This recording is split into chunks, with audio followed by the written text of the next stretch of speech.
Ok, mais du coup, on est d'accord qu'à la base, bah t'es un mec, non? Alors non, c'est pas vraiment ça. En fait, je me suis toujours sentie femme à l'intérieur et j'ai tellement été mal dans mon corps que voilà, j'ai dû changer pour me sentir mieux. Et du coup, t'as fait quoi comme opération en fait? Alors moi, j'ai fait juste ma poitrine. Ah putain, ok, du coup, t'as une bite? Bah je sais pas, t'as prévu de coucher avec moi? Bah non. Bah du coup, je vois pas en quoi ça te regarde. Mais ça va, je veux juste savoir si t'as terminé ta transformation. Bah allez réponds, du coup t'as une bite ou t'as pas de bite? En vrai t'as de la chance d'être tombé sur une personne aussi patiente que moi. Demander à une personne trans si elle a terminé sa transition, ça se demande pas vraiment. C'est pas parce que t'as fait l'opération du bas que t'as terminé ta transition. Toutes les personnes trans sont pas forcément mal à l'aise avec leur corps. Il y a des personnes qui ont pas forcément de dysphorie génitale, donc aucun problème avec leur entrejambe. Terminer une transition, c'est surtout quand t'as décidé que t'étais bien dans ta peau et que t'étais à l'aise avec ton identité. Ah, d'accord. Et toi tu te sens bien dans ta peau ou t'as une bite du coup?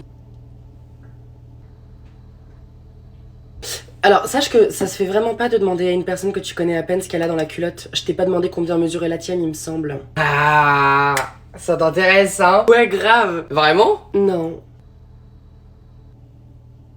Moi, y a un truc quand même, ça me fait halluciner de ouf. Eh ben vas-y, surtout hésite pas. À ce stade, on est plus à ça près. Bah tu vois, je trouve ça inadmissible que moi, par exemple, bah je suis pas remboursé sur mes problèmes de vue, mes lunettes et tout, et que vous, bah vous êtes remboursé sur vos caprices là, vos trucs de je sais pas quoi. Enfin, vos opérations, tout ça là. Alors du coup, y a pas écrit sécurité sociale juste ici, c'est vraiment pas de la faute des personnes trans. Moi aussi, j'ai des problèmes de vue qui sont pas remboursés.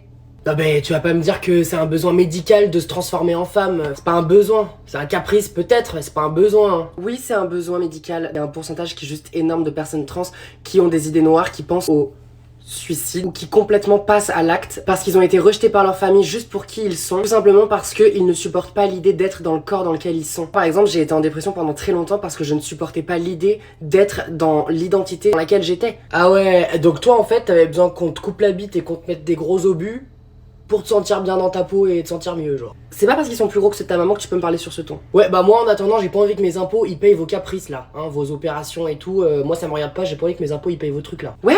Bah moi j'avais pas du tout envie que mes impôts payent ton année sabbatique parce que t'avais décidé de rien glander l'année dernière. Mais t'imagines si tout le monde pensait comme ça? Sache que la plupart des personnes trans, y compris moi, payent leurs opérations parce que c'est juste impossible d'attendre les délais qui sont extrêmement longs. Tu sais, moi j'ai une amie qui avait un complexe avec son nez et elle a monté un dossier avec un psy. Tout ça sur plusieurs années et au final son complexe a été reconnu comme un besoin et elle a eu une rhinoplastie complètement remboursée. Ce que je veux dire c'est que c'est pas que pour les personnes transgenres. Faut arrêter de nous en mettre plein le dos parce que c'est vraiment pas que nous, genre. Dans ce dossier, elle explique que ce complexe avait un réel impact sur sa santé mentale et elle a pu se faire rembourser sa rhinoplastie. Exactement pareil pour la réduction ou l'augmentation mammaire de certaines personnes. Pas que les trans. Les délais sont extrêmement longs. Ouais, bon, et bah écoute, tu veux que je te dise dans tous les cas, opération ou pas opération, tes chromosomes ils bougeront pas, mon grand. Donc tu seras toujours un mec. Voilà. C'est marrant parce qu'avant que je transitionne, on me disait que j'étais pire qu'une gonzesse et maintenant que je suis une femme, on me dit que j'en serai jamais une.